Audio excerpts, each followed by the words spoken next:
Naim Joseph Salem in Beirut. He's a professor of international relations and a lecturer at the Lebanese Army Military Academy. Really good to have you back with us, Professor. This is obviously a very concerning situation for Lebanon and the wider region. The EU's foreign policy chief, Joseph Borrell, says we're on the brink of a fully fledged war between Hezbollah and Israel. Is that your view as well? Are we likely to see another war break out between the two sides? Hello, good morning and welcome. You just said that Mr. Borrell said we are at the brink of a big war, but in fact, yesterday it was one day alone was much more bigger than a big war. More than 500 people were killed in Lebanon yesterday, and more than 1,700 injured. Most of them, I repeat, most of them civilian, not military personnel of Hezbollah.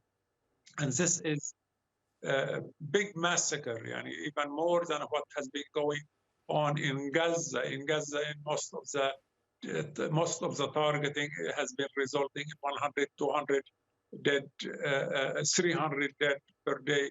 One day alone in Lebanon, more than 500 dead.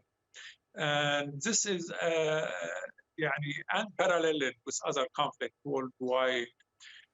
More than that, it is amazing and remarkable that the international community does not even do much about the targeting of civilians, whether in Lebanon or in Gaza, as they normally do when a Western citizen is killed or targeted in any other country, or in Russia or in China, etc., etc. So clearly there are double standards, very mean and ugly double standard in the international system regarding human rights and regarding the rules of war. The previous report said that Prime Minister Mr. Najib Mikati stays at home. I just want to correct that just an hour ago, Mr. Mikati has taken the decision and declared that he will be going to attend the meeting of the UN United Nations organization in New York. He will be flying today to New York. Okay. Professor, can I ask you, sorry to interrupt you there, because all eyes now are on what Iran might do. We know Hezbollah is being backed by Tehran, and the Israeli military says that it's really degraded Hezbollah's military capabilities through its strikes on Monday. Do you believe Iran will continue to support Hezbollah with perhaps more weapons? And could Iran be more involved in a more overt way? Really, if we are to be fair, Iran could do to Hezbollah and for Hezbollah much more than what it has been doing. Iran has been manufacturing for several years, many years now, anti-aircraft missile system, short range, medium range, and recently, over the past couple of years in particular, long range anti-aircraft system. They do not give to Hezbollah any of those anti-aircraft systems. And that, therefore, gives the Israeli an edge and superiority, unmatched superiority in the war.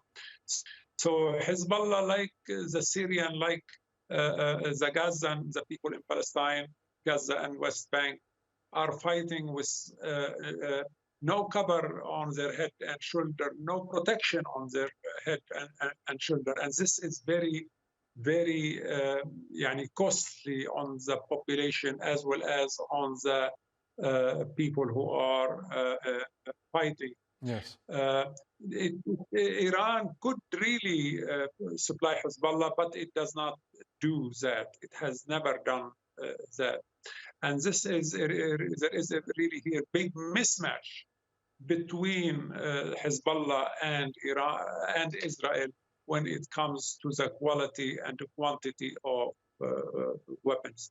Most of the missiles of Hezbollah are small missiles to medium missiles, whereas missiles that have been used by the Israeli Air Force all over Lebanon and in Gaza, some of those targeting missiles carry 1 ton or 2 ton warheads of explosives and TNT, like the ones that hit Al-Dahia region of Beirut over the past 2 years and caused huge damage, great damages. Okay, Professor, before we let you go, the Israeli military spokesperson Daniel Hagari on Monday didn't rule out the possibility of an Israeli ground invasion of Lebanon. We know that Israel invaded Lebanon in the 2006 conflict, and that was widely seen as a strategic failure. Are you expecting Israel to go in on the ground again this time round? Let me answer very briefly. If Israel is to go to choose to come into Lebanon with a ground invasion, that would be a big advantage for Hezbollah. Big advantage. Israel will be bogged down. It will suffer a great casualty. Its only superiority is the air force. Ground fighting forces. The defending Hezbollah fighters in South Lebanon would definitely have a big advantage vis-a-vis the invading Israeli army and would cause the Israeli army great casualty. And this neither Netanyahu nor the high military staff in the Israeli army can afford to do that. So I don't see that those threats will be implemented by Israel when they say we are going to invade Lebanon, we are going to do this and that. That's big hoopla, not real threats that could be that could materialize. Okay, Professor Naim Joseph Salem, we'll leave it there for now. But thank you so much again for joining us on the program. Welcome, welcome.